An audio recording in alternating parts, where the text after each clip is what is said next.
नमस्कार दोस्तों। अभी बहुत सारे बच्चे जस्ट गेट एग्ज़ाम दे के आए हैं, CSIR नेट एग्ज़ाम दे के आए हैं, TIFR का एग्ज़ाम दे के आए हैं और नाउ अभी DBT JRF जिसको बेट बोलते हैं, बायोटेक्नोलॉजी एलिजिबिलिटी टेस्ट, ये आया है। इसके द्वारा भी आपको JRF का मनी दिया जाता है। JRF SRF का 37,000 फॉर JRF, 42,000 फॉर SRF। उसके साथ आपका HRA होता है और आपका कंटीजेंसी कुछ मनी होता है जो आपको अलग से दिया जाता है। अब बात है कि इस एग्ज़ाम को कैसे क्वालिफाई करें। इसका सिलेबस तो इतना बड़ा है, जो जूलॉजी से पढ़ के आए हैं, जो बॉटनी से क्लासिकल पढ़ के आए हैं, जो लाइफ साइंस पढ़े हैं थोड़ा बहुत, उन लोगों के लिए थोड़ा टफ हो जाता है। तो बहुत सारे बच्चे मुझे पूछ रहे थे कि सिलेबस को बता दीजिए ऐसे कि हम उस एरिया को पढ़ें और मेरा एग्ज़ाम निकल जाए। तो now the question is that कि जो CSIR का सिलेबस है, जो आपका गेट का सिलेबस है, तो क्या उस सिलेबस को कोई बच्चा पढ़ा है? तो कुछ एक्स्ट्रा पढ़ना पड़ेगा इस एग्ज़ाम के लिए, पहला क्वेश्चन। अगर कुछ एक्स्ट्रा पढ़ना पड़ेगा तो कौन कौन सा एरिया को पढ़ना पड़ेगा, उसके लिए कितना समय लगेगा, 2 महीने में हो सकता है कि नहीं हो सकता है। अगर कुछ चीज़ एक्स्ट्रा पढ़ना पड़ेगा तो कहाँ से पढ़ना पड़ेगा, कौन सा बुक पढ़ना पड़ेगा और कैसे पढ़ना पड़ेगा, ये क्वेश्चन सबके मन में आता है। जो हर क्वेश्चन का जितना भी चीज़ें मैं आपको बताया उस सब चीज़ का आंसर मैं आपको बताऊँगा।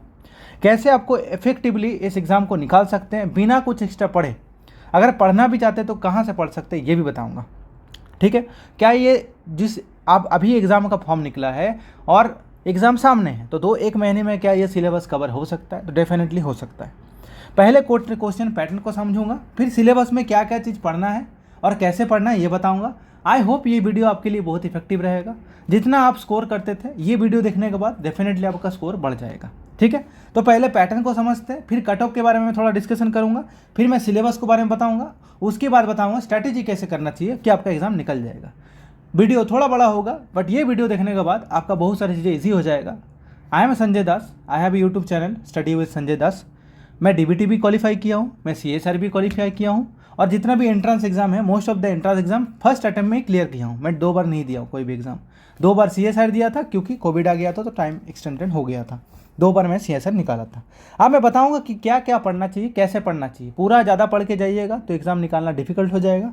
इतना ज़्यादा बड़ा सिलेबस है। एग्रीकल्चर बायोटेक्नोलॉजी है, मेडिकल बायोटेक्नोलॉजी है, बायो प्रोसेसिंग है, फूड प्रोसेसिंग है। इतना सारा एरिया है कि आप पढ़ना अभी भी शुरू कीजिएगा तो 1 साल बाद भी ख़त्म नहीं होगा, ठीक है। तो ध्यान रखना है, ऐसा नहीं कि सब कुछ पढ़ लेंगे, कुछ नहीं होने वाला उससे, ठीक है। और जो कोचिंग माफियाज चल रहे हैं, जो कोचिंग सेंटर्स है, जो आपको सब पढ़ा रहे हैं और ये होप दे रहे हैं कि आप वो पढ़ने के बाद आपका एग्ज़ाम निकल जाएगा, तो डेफिनेटली नॉट, ठीक है। जब तक आप खुद से नहीं पढ़ते हैं, जब तक आपको खुद समझ नहीं आता, जब तक आप खुद क्वेश्चन सॉल्व नहीं कर पा रहे हैं, एग्ज़ाम आपका नहीं निकल सकता है। कोई आपको ऐसे बेच नहीं सकता है बोल के कि आप मेरे यहाँ पर आ जाइए और आपका एग्ज़ाम निकल जाएगा, ठीक है। पहले पार्ट ए और पार्ट बी सेक्शन में क्वेश्चन यहाँ पर डिवाइडेड है, ठीक है। तो पार्ट ए में देखिएगा तो आपका जनरल बायोटेक्नोलॉजी आता है और उसके साथ आपका physics, chemistry, math, general aptitude, analytical, quantitative ability, general biotechnology के बारे में थोड़ा बहुत क्वेश्चन मैथमेटिक्स से भी आ जाता है, ठीक है। लेकिन इसमें घबराने के लिए कुछ नहीं है। इसका स्ट्रैटेजी मैं आपको बताऊंगा कैसे आप कीजिएगा और कट ऑफ के बारे में बताऊंगा तो आपका चीज़ें क्लियर और हो जाएगा, ठीक। उसके बाद आता है आपका 150 क्वेश्चन आपका पार्ट बी में पूछा जाएगा, जो थोड़ा डिफिकल्ट होता है बट इसका भी मैं थोड़ा बताऊंगा। 150 क्वेश्चन में 50 क्वेश्चन करना है। अब बहुत सारे बच्चे बोलेगा अरे सर क्या बोल रहे हैं, 150 में 50 ही तो करना है बस। बट मैं ये बोल सकता हूँ कि 150 से 50 करने में आपका पसीना छूट जाएगा, इतना मैं गारंटी दे सकता हूँ। क्यों? क्योंकि ये पार्ट भी ही थोड़ा टीडियस पार्ट होता है। पार्ट ए तो आप इजीली कर लीजिएगा, जो यहाँ पर मैथमेटिक्स, केमिस्ट्री बोल के आप लोगों को डराया जा रहा है, इतना इजी क्वेश्चन पूछता है कि आप कर लीजिए, कि इतना टफ नहीं होगा, ठीक है। तो पार्ट भी में थोड़ा ध्यान रखना है। अब बात हो कट ऑफ का, तो कट ऑफ का मैं अगर बताऊँ तो मैं थोड़ा जूम करके आपको बता देता हूँ क्या अवस्था रहा है प्रीवियस कट ऑफ का और अभी क्या हालत है, ठीक है। तो 2024 का अगर मैं बात करूँ, थोड़ा और इसको छोटा कर देता हूँ मैं, 2024 का बात करूँ तो अनरिजर्व में जो था आपका 216 कट ऑफ था, ठीक है। 2023 में जो कट ऑफ था वो 221 था। 2022 में जो था कट ऑफ वो आपका 186 था। 2021 में जो कट ऑफ था 194 था और 2020 में जो कट ऑफ था वो आपको 236 था और 2019 में जो था वो आपका 250 था। 300 में एग्ज़ाम हो रहा है और कट ऑफ देखिए 70% से ज़्यादा कट ऑफ ले रहे हैं। मतलब आपको 70% से ज़्यादा स्कोर करना पड़ेगा तभी आप कट ऑफ क्रॉस कर सकते हैं। आप अगर 300 में एग्ज़ाम हो रहा है और 200 करके आप अगर सोच रहे हैं कि कट ऑफ निकल जाएगा, अगर क्वेश्चन ईजी है तो अब तो मुश्किल है। टफ हुआ तो हो सकता है। देख सकते हैं कि 2022 में 186 कट ऑफ था अनरिजर्व का, आज 2021 में 194 था जब मैं दिया था। क्वेश्चन टफ आता है तो डेफिनेटली आपका कट ऑफ नीचे चला जाता है, क्वेश्चन ईजी होगा तो डेफिनेटली कट ऑफ ऊपर चला जाएगा। तो ये देख कर डरना नहीं है कि 250 है, मतलब क्वेश्चन ईजी था, ईजी टाइप था तभी उतना उठ पाया है, नहीं तो नहीं उठ पाता। ठीक है, तो आपको ध्यान रखना है कि ये कट ऑफ जो मैं आपको बताया ये अनरिजर्व को बताया। EWS का बताऊँ तो उसका अगर ध्यान रखिएगा तो जहाँ यहाँ पर 216 था वहाँ पर 196 था, मैं दूसरे कलर से मार्क कर दे रहा हूँ। वही यहाँ पर 194 था, वही यहाँ पर 63 था, 166 था, 213 था और 220 था। ये आपका EWS का था।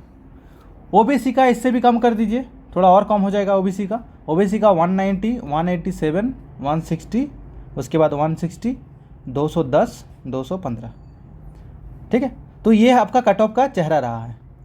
अब ध्यान है कि आपको एक चीज़ तो पता चल गया कि इतना इजी तो नहीं है, मतलब आपको थोड़ा फूक फूक के कदम रखना पड़ेगा तभी आपका एग्ज़ाम निकलेगा। ठीक है, जो बच्चे CSR निकाल लिए उसकी टेंशन लेने की ज़रूरत नहीं है। आपका DBT जिसका नहीं CSR नहीं निकला उसके लिए DBT अगर निकलता है तो अच्छा होगा, क्योंकि कोई भी एक JRF होना चाहिए आपके PhD करने के लिए, फेलोशिप मिलने के लिए। 10 फेलोशिप ले क्या कीजिएगा। ठीक है, अब बताता हूँ कि आपको सब्जेक्ट क्या क्या पढ़ना चाहिए। दैट मीन्स कि 50 क्वेश्चन पहला पार्ट है में, 50 क्वेश्चन पीछे है। ठीक है, दैट मीन्स 70% आपका आंसर सही होना चाहिए तभी कट ऑफ निकलेगा, 70 से 60%। ठीक है, कंपटीशन इतना टफ हो रहा है डे बाय डे कि वो 60% से लोग सिविल पहले 55-50 में था वही कट ऑफ मार्क्स CSR का, अब धीरे धीरे वो 60% तक आया। अब DBT में 60 से 70% जा रहा है, तो जितना कंपटीशन बढ़ेगा उतना ज़्यादा कट ऑफ ऊपर जाएगा। अब मैं बता रहा हूँ पार्ट A का, फिर बताऊँगा पार्ट B का। ध्यान से सुनिएगा, पार्ट B आपका जो CSR का सिलेबस था और गेट का सिलेबस था, गेट एक्सेल का, एग्जैक्टली मैच करता है। तो जो आप पढ़े थे उसको अगर रिवाइज कर लेते हैं तो आपका काम बन जाएगा। ठीक है, जो बच्चे डायरेक्ट DBT दे रहे हैं उन लोगों के लिए मैं कुछ कुछ चीज़ें बता रहा हूँ, ध्यान से सुनना। Biochemistry, cell biology, immunology, molecular biology, RDT, ठीक है, प्लांट फिजियोलॉजी, एनिमल फिजियोलॉजी, जो पढ़े थे ये सब पूरा कवर कर लेना है। DBT में जो नहीं पूछेगा वो हो गया क्लासिकल जूलॉजी, बोटनी नहीं पूछेगा। इवोल्यूशन इकोलॉजी से क्वेश्चन थोड़ा कम होता है, बट थोड़ा थोड़ा अभी भी पूछना स्टार्ट कर दिया है। ठीक है, कंजर्वेशन बायोलॉजी से थोड़ा पढ़ लीजिएगा, पॉल्यूशन से थोड़ा पढ़ लीजिएगा, क्वेश्चन में भी वहाँ से पूछ ले। तो क्लासिकल जूलॉजी, बोटनी, माइक्रोबायोलॉजी नहीं पूछेगा, कॉम्पेरेटिव एनाटॉमी नहीं पूछेगा। ठीक है, एनिमल बिहेवियर नहीं पूछेगा। तो ये सब सब्जेक्ट जो है ये नहीं पूछेगा।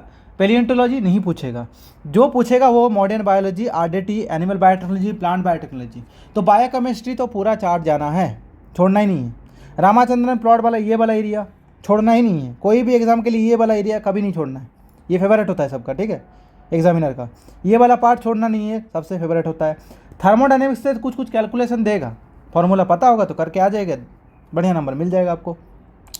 केमिकल काइनेटिक्स, NCERT का बुक खोलना है, अब वहाँ से पढ़ लेना है, क्वेश्चन सॉल्व करना है, खत्म। That is the one of the most important chapter for all exam, this enzymology. कभी नहीं छोड़ना है, पढ़ना ही पढ़ना है, एक चीज़ नहीं छोड़ना है यहाँ पर। ठीक है, मेथड्स इन बायोलॉजी में जो है ये एक ट्रिकी वाला पार्ट है जो आपको जानना भी चाहिए, क्योंकि DBT निकालने के बाद जब आप इंटरव्यू देने जाइएगा तो मोस्ट ऑफ द पार्ट ये आपका यूजफुल में आ जाएगा। क्यों? क्योंकि जो क्वेश्चन आपको पूछा जाएगा JRF के बाद जब PhD के लिए जाइएगा तो इसी एरिया से क्वेश्चन पूछा जाएगा। ठीक है, बायोस्टैटिस्टिक्स में जो चीज़ें आता है जैसे आपका नल हाइपोथेसिस हो गया, ठीक है, काई-स्क्वायर टेस्ट, एनोवा, T टेस्ट, ये सब क्या होता है आपको पता होना चाहिए। मीन, मीडियन, ये सब पूरा चीज़ें कॉन्सेप्ट आपका क्लियर होना चाहिए। ये आपका काम में आएगा जब आप रिसर्च करिएगा, तो आपको डेटा को एनालाइज करने के टाइम ये टेस्ट लगाना पड़ता है, मतलब आपका सिग्निफिकेंट बताने के लिए, तो ये आपको ज़रूरत पड़ेगा। ये नहीं कि हम यहाँ छोड़ के भाग गए तो वहाँ पर नहीं ज़रूरत पड़ेगा, वहाँ ज़्यादा ज़रूरत पड़ेगा, एग्जाम में भले ही ना पड़े। ठीक है, बायोकेमिकल मेथड आप डेली काम कीजिएगा, PhD में जब आप एनरोल होइएगा तो क्रोमाटोग्राफी आना चाहिए, जेल फिल्ट्रेशन, आयन एक्सचेंज, पूरा क्रोमाटोग्राफी, इलेक्ट्रोफोरेसिस, HDS पेज, पूरा कॉन्सेप्ट पता होना चाहिए। AV स्पेक्ट्रोस्कोपी में BL लैम्बर्ट लॉ पता होना चाहिए पूरा डिटेल में, उसका लॉ क्या है, मोलर एक्सटिंक्शन कोफिशिएंट क्या होता है, कौन सा चीज़ डिपेंडेंट है, कौन सा इंडिपेंडेंट वेरिएबल है। कोई भी बुक खोल के, पार्समेंटर का मॉलिक्यूलर बायोलॉजी बुक है वहाँ से भी जाके पढ़ सकते हैं, नहीं तो विल्सन नवाकर का बुक है वहाँ से पढ़ सकते हैं, नहीं तो अभी ChatGPT है, वेबसाइट है, कहीं से भी पढ़ लीजिए, चल जाएगा। फ्रैट टेक्निक से क्वेश्चन पूछेगा प्रोटीन इंटरेक्शन में, आपको ये पता होना चाहिए। ठीक, फ्लोरेसेंस स्पेक्ट्रोस्कोपी के बारे में पता होना चाहिए, कॉनफोकल माइक्रोस्कोपी के बारे में पता होना चाहिए, सर्कुलर डाइक्रोजम, इंफ्रारेड आपका जो आपका स्पेक्ट्रोस्कोपी है, रामन थोड़ा बहुत ना भी पड़ेगा तो चल जाएगा। सेंट्रीफ्यूगेशन का जो रेडबैक कांस्टेंट होता है थोड़ा बहुत आइडिया इसका होना चाहिए कि ईआर कब निकलेगा, राइबोसोम कब निकलेगा, मतलब कौन कौन सा पार्ट में कब कैसे अलग कर सकते हैं, एक डायग्राम से देख के पता चल जाएगा। सेल बायोलॉजी का एल्बर्ट का बुक खोलिएगा वहाँ पर भी मिल जाएगा, लॉडिस का बायोलॉजी का बुक खोलिएगा तो वहाँ पर भी मिल जाएगा। माइक्रोस्कोपी बहुत अच्छे से आना चाहिए, क्रोमाटोग्राफी टेक्निक अच्छे से आना चाहिए, एचडीएस ये सब पूरा आना चाहिए। अगर आप बायोफिजिक्स में जाना चाहते हैं तो ये वाला एरिया आपको आना चाहिए, ठीक है, नहीं तो नहीं भी होगा तो चलेगा, बट क्वेश्चन पूछेगा आपको डीबीटी में, ये नहीं कि आपको डीबीटी में क्वेश्चन यहाँ से नहीं पूछेगा, डेफिनेटली इस एरिया से क्वेश्चन पूछा जाएगा, तो आप पढ़ के जाइएगा। एक एक लाइन में पढ़ना है, डिटेल में घुस नहीं जाना है कि इलेक्ट्रॉन बम्बार्ड हो रहा है जाके सैंपल में हीट कर रहा है तो वो तो इलास्टिसिटी क्या होता है, इलास्टिक स्कैटरिंग, इलास्टिक स्कैटरिंग पूरा घुस नहीं जाना है, ऊपर से पता होना चाहिए एक्सरे में क्या करते हैं, एनएमआर में क्या करते हैं, क्राई के क्या करते हैं, ये पता होना चाहिए, ठीक। उसके बाद आता है हमारा organisation of the structure and function of prokaryotic and eukaryotic cell. ये आपका सेल बायोलॉजी का पार्ट है जो आप सीएसआर में पढ़े हैं वही यहाँ पर पढ़ना पड़ेगा। Cell wall, cell membrane, membrane में जो जो आर्किटेक्चर है आपका, कितना प्रकार का फॉस्फोलिपिड है, स्पिंगोलिपिड क्या होता है, कोलेस्ट्रॉल का फंक्शन क्या है, एसाइल चेन बड़ा कर देंगे छोटा कर देंगे तो क्या हो जाएगा, अनसैचुरेशन सैचुरेशन करने से क्या होता है, एबीओ ब्लड ग्रुप क्वेश्चन आएगा। सेल ऑर्गेनेली पूरा पता होना चाहिए क्योंकि because you are biologist, if you want to do research in biology you should know the cell biology, ठीक है, सेल बायोलॉजी के बारे में आइडिया होना चाहिए। एंडोप्लाज्मिक रेटिकुलम क्या कर रहा है, उसके अंदर क्या होता है, प्रोटीन फोल्डिंग हो रहा है कौन कर रहा है, ग्लाइकोसाइलेशन हो रहा है तो कैसे हो रहा है, गोल्गी अपैरेटस में क्या होता है, सेल सॉर्टिंग कैसे हो रहा है, वेसिकुलर ट्रैफिकिंग कैसे होता है, cell division, cell signalling, cell regulation, each and everything you should know because you have completed your masters, now you are going to give the examination, then you will enrol into the PhD. तो PhD में जाना है तो ये सब चीज़ें पता होना चाहिए, सीधी सी बात। अरे ये मोस्ट ऑफ द बच्चे को पता भी होता है, फिर भी अगर थोड़ा बहुत अगर लगता है कि आपका कॉन्सेप्ट ठीक नहीं है तो ये आपको पढ़ना पड़ेगा, ठीक। ये आपका मॉलिक्यूलर बायोलॉजी का और सेल बायोलॉजी का मिला के पार्ट है तो ये भी पढ़ लीजिए। तो ये सब सब्जेक्ट जो है आपका सीएसआर का और गेट का जो सिलेबस है उसके साथ मिक्सअप है। तो जैसे आप लोगों को पता है cell signalling, cell division, cell cycle, आपका डीएनए, आरएनए, जितना भी चीज़ है ये सब पूरा आपको पता होना चाहिए, इसको एकदम स्किप करना ही नहीं है, ठीक है। स्किप क्या करना होगा मैं बता दूंगा। सेलुलर प्रोसेस ये मॉलिक्यूलर बायोलॉजी का पार्ट है। Central dogma, DNA replication, transcription, protein synthesis पता होना चाहिए। जेनेटिक कोड, डबल हाइपोथेसिस, कब आरएनए आता है कब जाता है, कितना एटीपी खर्चा होता है, टीआरएनए का वैरायटी पूरा ये एकदम छोड़ना नहीं है। आरएनए ट्रांसक्रिप्शन हो, जब ट्रांसक्रिप्शन होता है तो कितना प्रकार का एंजाइम होता है, eukaryotic transcription, prokaryotic transcription, DNA replication, RNA regulation, gene expression, splicing, editing सब पता होना चाहिए, इसको छोड़ना नहीं, ये वाला पार्ट छोड़ना नहीं। कहाँ से पढ़ना है, वाटसन सबसे अच्छा बुक है, पढ़ लो वहाँ से, नहीं तो बहुत सारे बच्चे पाथफाइंडर का बुक प्रेफर करते हैं वो भी पढ़ सकते हो, that's your choice. If you are taking any coaching you should consider the coaching material also, most of the coaching material ठीक ठाक होता है, कोई दिक्कत नहीं है। तो होस्ट पैरासाइट इंटरेक्शन में आपका थोड़ा इम्यूनोलॉजी वायरोलॉजी वाला पार्ट यहाँ पर आ जाता है। तो यहाँ पर जो चीज़ आपको करना पड़ेगा थोड़ा इम्यूनोलॉजी से कंबाइन है चीज़ें। तो ट्रांसफॉर्मेशन आपको बहुत पहले से आप पढ़े थे। उसके बाद आपका वायरस हो गया, वायरस का टाइप्स हो गया, टाइप्स मतलब डिटेल्स में नहीं, थोड़ा बहुत प्लांट वायरस, एनिमल वायरस हो गया, DNA virus, RNA virus, DNA mediated RNA polymerase, RNA dependent RNA polymerase, जितना भी है आपका ये सब चीज़ें थोड़ा बहुत आइडिया होना चाहिए। प्रायन क्या होता है, प्रोटीन डिजीज़ क्या क्या होता है, वो सब थोड़ा फोल्डिंग के रिलेटेड जो डिजीज़ हो रहा है वो सब पता होना चाहिए। सेल सिग्नलिंग तो आपको बता ही दिया था, बहुत इंपॉर्टेंट है आपका, जीपीसीआर, रिसेप्टर टायरोसिन काइनेज, ये सब पूरा आपको ध्यान से आना चाहिए, ठीक। ये वाला एरिया थोड़ा इतना क्वेश्चन नहीं पूछते, बट ओवरऑल अगर ऊपर ऊपर से पढ़ते हैं, एल्बर्ट का बुक खोलिएगा वहाँ पर आपको चार्ट मिलेगा बहुत सारा ऐसे करके, ठीक है।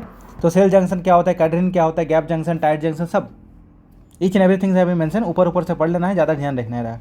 वहाँ से आपको पार्ट ए में बहुत सारे क्वेश्चन मिल सकता है, एक दो में मिल जाएगा तो काम बन जाएगा।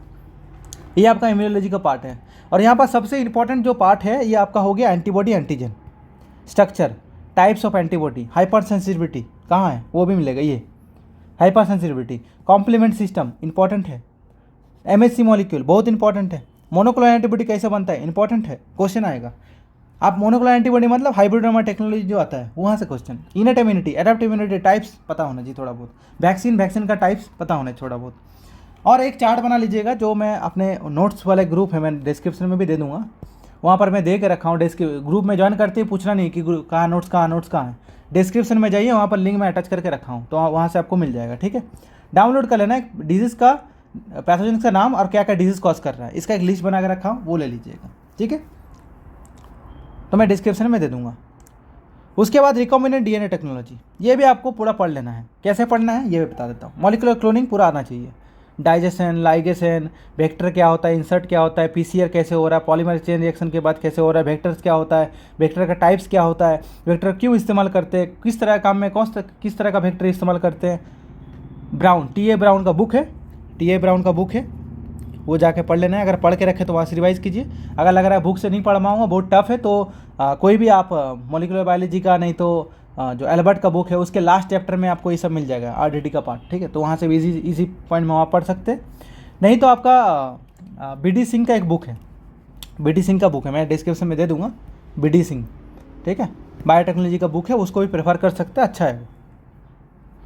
डीएनए सीक्वेंसिंग, सेंगर सीक्वेंसिंग थोड़ा बहुत आइडिया होना चाहिए, बट ये थोड़ा बहुत इससे पढ़ना है, ज़्यादा मतलब घुस नहीं जाना है। पीसीआर फीसीआर थोड़ा पढ़ लीजिए, आरटीपीसीआर पढ़ लीजिए क्या होता है, क्यूपीसीआर क्या होता है, ज़्यादा डिटेल में नहीं घुसना है यहाँ पर, फिर दिक्कत हो जाएगा। Plotting, western plotting, northern plotting, southern plotting, जो आप एमएससी में पढ़ते थे उसका थोड़ा हायर वर्जन में पढ़ लेना, निकल जाना यहाँ से, ठीक है, ज़्यादा नहीं घुसना है इसमें।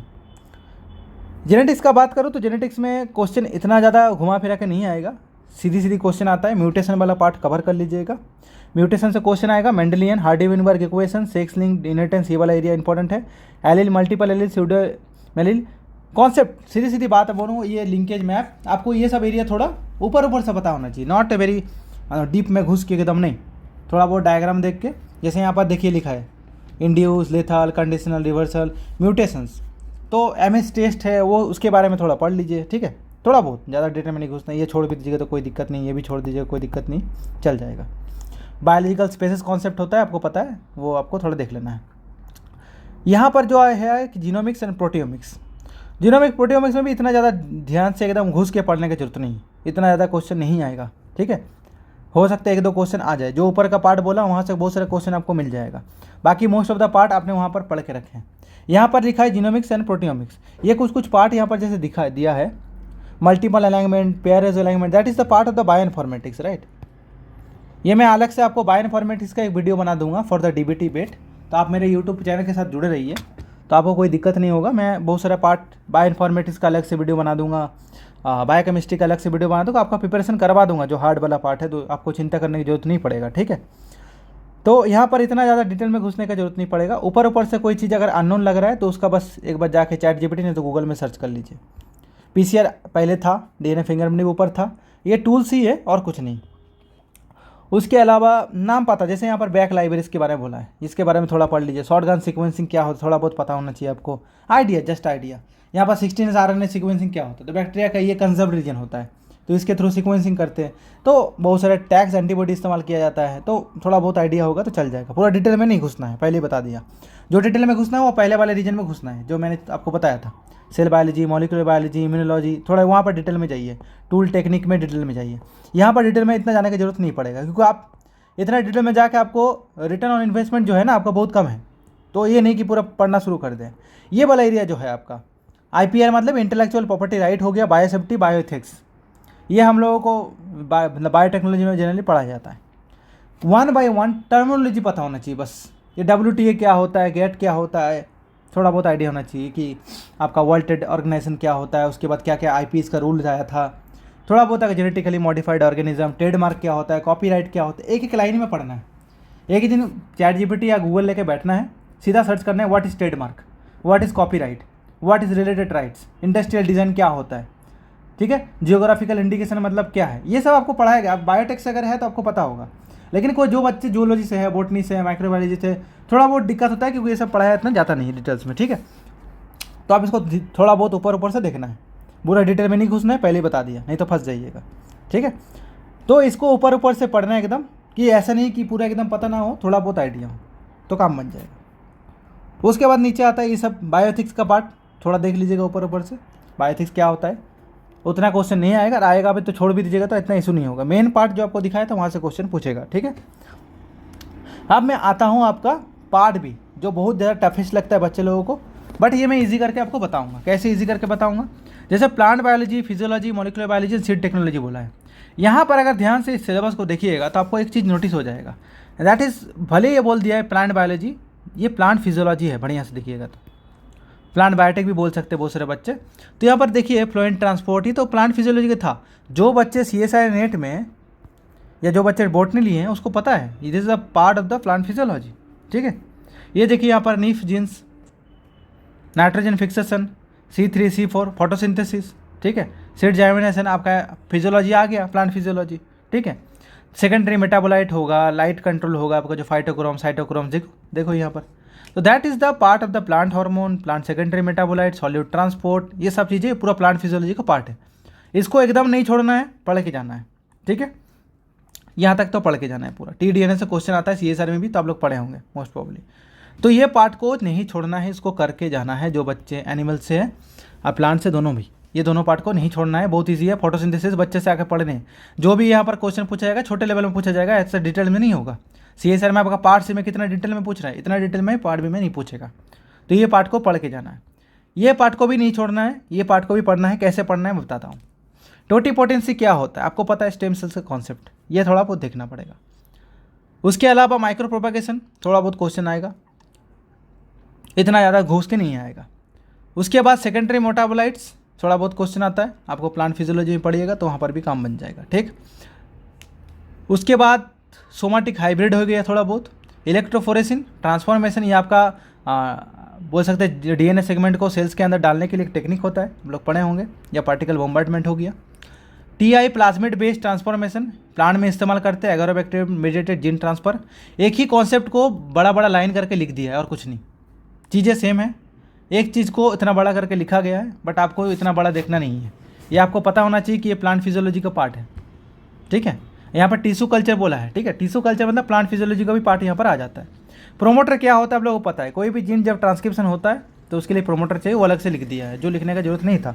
बट स्टिल सिलेबस डिटेल में होगा तो आपको समझने में दिक्कत नहीं होता है, आपको समझने में आता है। सिलेबस नहीं होगा तो फिर आप लोग उसमें भी क्वेरी कर दीजिएगा कि सिलेबस नहीं सर क्या करूँ।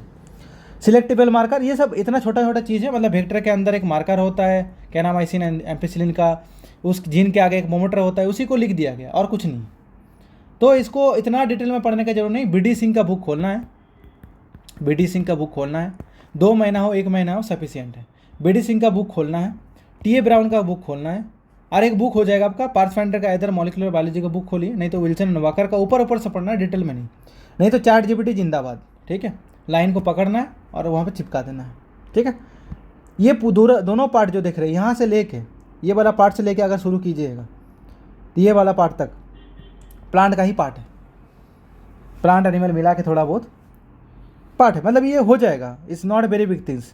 तेज इंजीनियर का बुक है, नहीं तो पार्थफाइंडर का बुक है, नहीं तो आपका जो कोचिंग मटेरियल है वहाँ से पढ़ लीजिए, काम बन जाएगा। This is the plant physiology और कुछ नहीं है, ठीक है।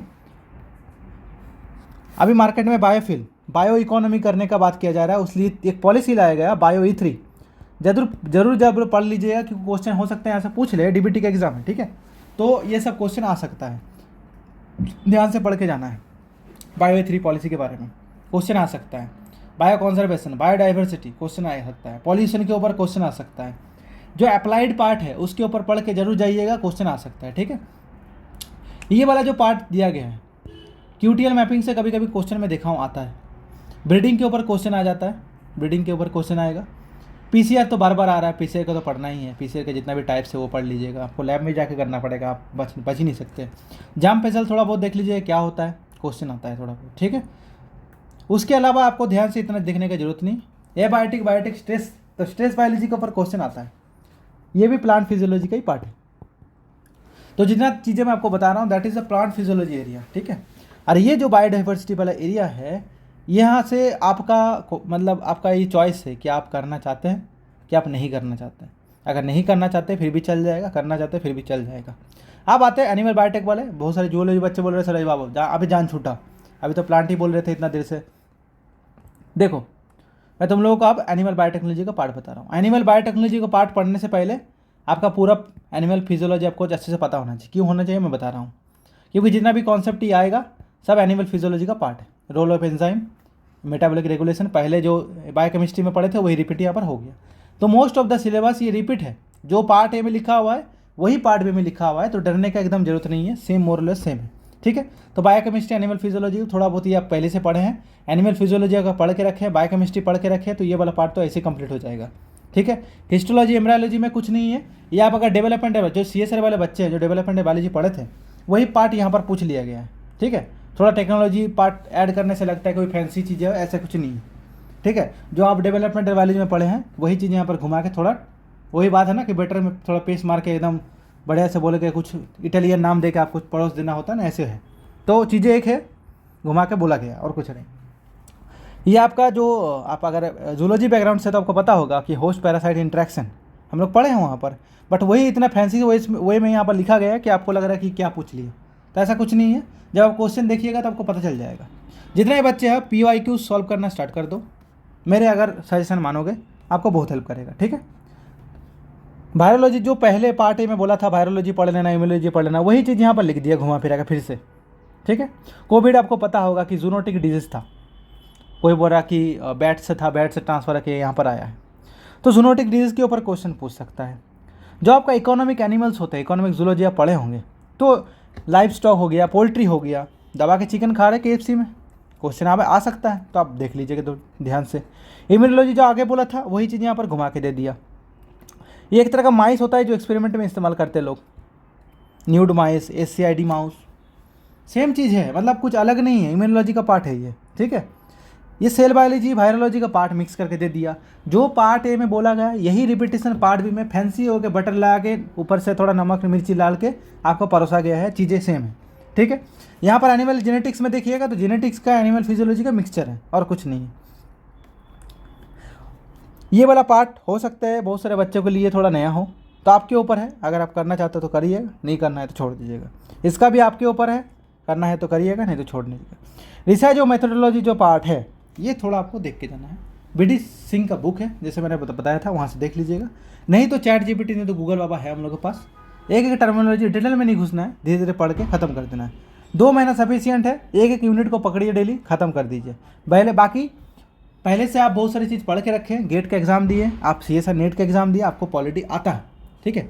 ये पार्ट जो जूलॉजी वाले बच्चे हैं, जो बोटनी से बच्चे हैं, जो माइक्रोबायोलॉजी से बच्चे हैं, फिर भी माइक्रोबायोलॉजी में थोड़ा भी मिक्स होगा, बट जो उस फील्ड से नहीं है उनके लिए थोड़ा टफ हो जाएगा। क्यों कि यहाँ पर मैथमेटिक्स पूछा गया, हम लोग ये सब पढ़ते नहीं, छोड़ भी दीजिएगा तो नहीं चलेगा। मैं तो छोड़ दिया जाए, मैं जब गया था एग्ज़ाम देने तो हाँ, कैलकुलस मेरे को आता था, डिफरेंशियल इक्वेशन मेरे को आता था, ठीक है, लीनियर अलजेब्रा, तो मैथमेटिक्स पार्ट थोड़ा ठीक था, तो मैंने कर लिया था 1-2 क्वेश्चन, ठीक है। अगर आपका ठीक है तो ठीक है, नहीं है तो छोड़ देना, ठीक है, कोई ज़रूरत नहीं, मतलब घुस के। थर्मोडायनेमिक्स वाला NCERT से कर लेना है। ये आपका बायोकेमिस्ट्री और मैथमेटिक्स का, मतलब केमिस्ट्री का इक्वेशन का मिक्सचर है। थर्मोडायनेमिक्स तो बायोकेमिस्ट्री में भी आता है, केमिस्ट्री में भी आता है, तो आपको वहाँ से दोनों जगह से पढ़ लीजिए। बायोलॉजिकल क्लॉक के बारे में बोला है, तो एनिमल बिहेवियर का एक टॉपिक घुसा दिया है। Thermodynamic analysis oxidative phosphorylation biochemistry का पार्ट है। तो ये मिक्सचर ऑफ थिंग्स है, वही मैं बोला कि बार बार रिपीट हो रहा है एक चीज़, वही है और कुछ नहीं। यहाँ पर देखिए ग्रोथ काइनेटिक्स, सब्स्टिट्यूट, ये माइक्रोबायोलॉजी का पार्ट है, ध्यान से देखिएगा तो माइक्रोबायोलॉजी का पार्ट है। वाइटामिन्स आप पढ़े हैं, एंजाइम आप पढ़े हैं, बायो ट्रांसफॉर्मेशन पढ़े, ऑर्गेनिक एसिड्स क्या होता है पढ़ा है, एंजाइम रिएक्टर्स पता है, स्टेरिलाइजेशन नहीं पता, सबको पता है, आप ऑटोक्लेव डेली कर रहे हैं, पता है। तो ये most of the things microbiology के हैं और बच्चे पढ़ते हैं यहाँ से, तो इसको भी आप, मैं बहुत अलग से नहीं बोलूँगा, हाँ अलग से जो पार्ट है ये वाला पार्ट था जो आप लोग नहीं पढ़े होंगे अगर बायोटेक से नहीं है, एमटेक से नहीं है, ठीक है। तो इसको थोड़ा डिफिकल्ट हो सकती है ये वाला पार्ट। डाउनस्ट्रीम प्रोसेसिंग जो है, जो बायोटेक के बच्चे, जो माइक्रोबायोलॉजी के बच्चे वो तो पढ़ लेते हैं, जूलॉजी वाले, कोर जूलॉजी, बोटनी वाले बार थोड़ा दिक्कत हो जाता है, तो ये पार्ट आप छोड़ सकते हैं, कोई दिक्कत नहीं। जो बच्चे पढ़ के आए उसको रिवाइज कर लीजिएगा। ये भी पार्ट उन लोगों के लिए थोड़ा डिफिकल्ट होगा, पढ़ के आए तो सही है, नहीं पढ़ने तो छोड़ दीजिएगा, कोई दिक्कत नहीं। ये पार्ट के लिए this is the important part of computational biology. ये पार्ट मैं आप लोगों को वीडियो बना के दूंगा, क्योंकि ये पार्ट बहुत ईजी है, मैं बोलूँगा तो, क्योंकि मैं पढ़ा हूँ तो मेरे लिए ईजी है। जो बच्चे नहीं पढ़े हैं उसके लिए थोड़ा डिफिकल्टी हो सकता है। क्यों? क्योंकि ये सब नया टर्मिनोलॉजी है, बायो इन्फॉर्मेटिक्स, बहुत सारे बच्चे छोड़ के भागते हैं, तो मैं वीडियो बना दूंगा। आप वीडियो नहीं भी बनाता हूँ ना मैं, तो यहाँ से आप पकड़ के आपको सर्च करना है, सीरीज स्ट्रक्चर, डेटाबेस क्या होता है, PDB, NDB, ये सब आपको ChatGPT पे गूगल में मिल जाएगा। तो इसको छोड़ना नहीं है, यहाँ पर बहुत ईजी क्वेश्चन पूछता है आपको क्या करना है, अभी 2 से 1 महीना अगर आपके पास है, आई थिंक, ठीक है, आपको बैठना है डेली, 1 मिनट को पकड़ना है, ChatGPT गूगल खोलना है, सर्च करते रहना है, नोट डाउन करते रहना है। अगर आप नहीं पढ़े, कुछ पार्ट बहुत टफ है जो 2 महीने में नहीं सकते, छोड़ दीजिए, कौन पकड़ने वाला है, क्योंकि most of the part repeat हो रहा है। कोर बायोलॉजी अगर पढ़ लेते हैं आप, molecular biology, mol bio, cell bio, biochemistry, plant physiology, animal physiology, ठीक है, RDT, tool techniques, ecology, evolution, जो CSR का सिलेबस था वही फैंसी करके परोसा गया है यहाँ पर। थोड़ा एडेड चीज़ें हैं यहाँ पर, मैं भी मानता हूँ, बट उसके बिना हो जाएगा, मैं इतना बता सकता हूँ। क्योंकि पार्ट भी में 150 क्वेश्चन पूछा जाएगा, उसमें से 50 करना है, 100 क्वेश्चन आपको छोड़ना है। तो छाँट के वही क्वेश्चन करना है जो आप पढ़ के गए हैं, समझ रहे।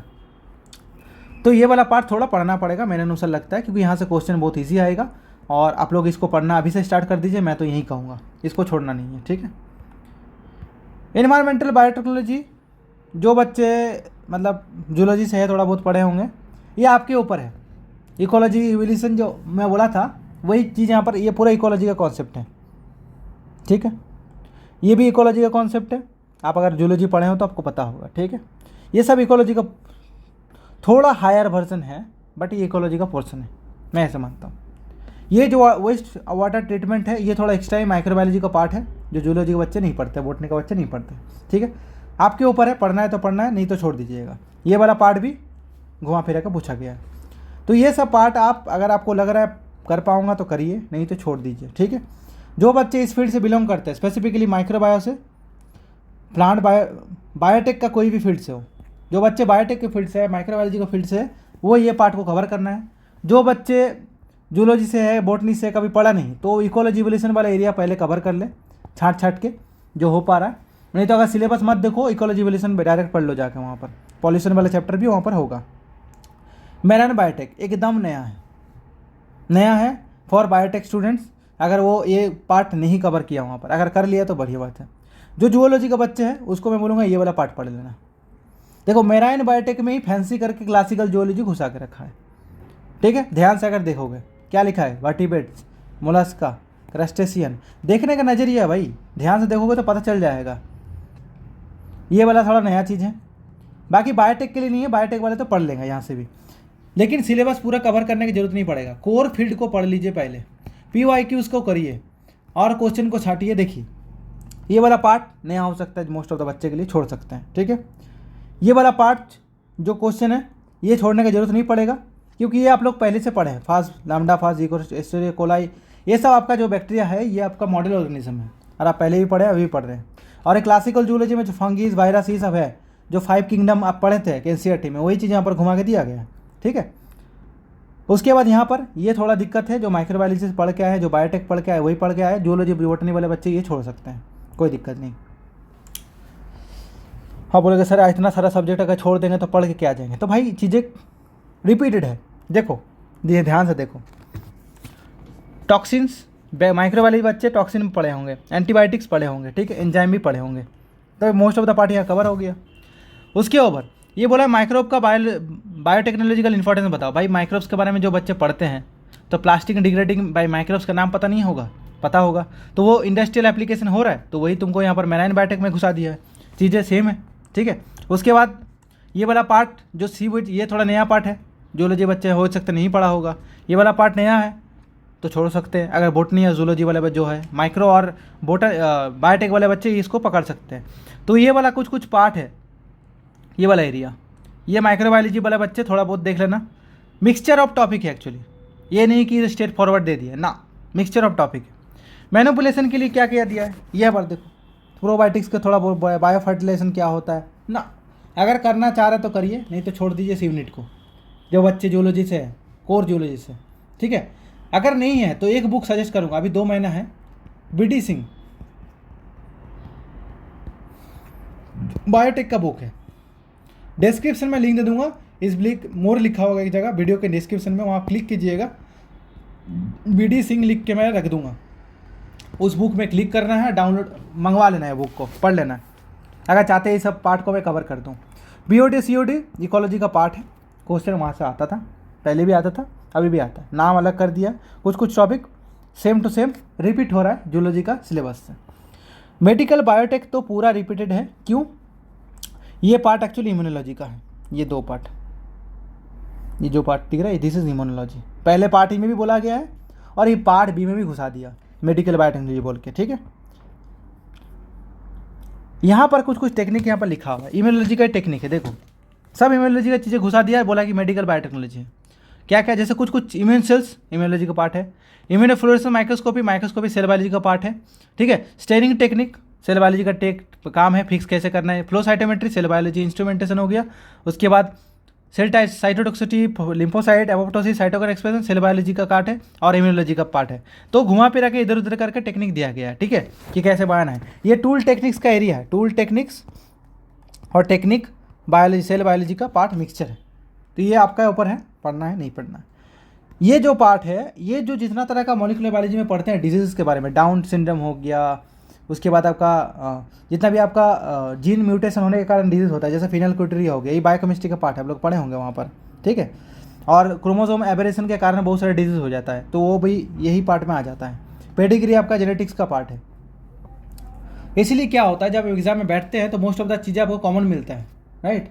ये सब देखिए, अल्जाइमर में बताया था, पहले वाला पार्ट है भी था, ये सब क्वेश्चन सब ये प्रायन रिलेटेड डिजीज़ है, मतलब प्रोटीन फोल्डिंग अच्छे से नहीं होता है, उसके कारण दिक्कत होता है।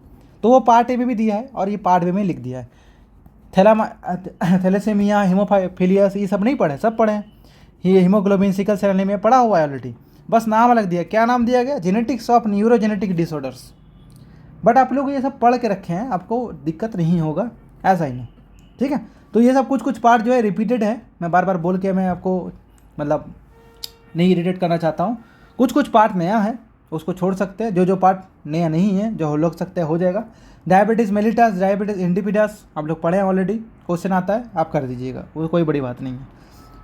कुछ कुछ पार्ट नया है जो आप पढ़ नहीं सकते हैं, बहुत डिटेल में है, छोड़ दीजिएगा, कोई दिक्कत नहीं, ठीक। ये सब आप लोग जूलॉजी से बच्चे हैं तो आप ये सब ऑलरेडी पढ़ के रखे हैं। एमीबाइसिस, एंटीहिस्टोलाइटिका पढ़े हैं आप लोग ऑलरेडी।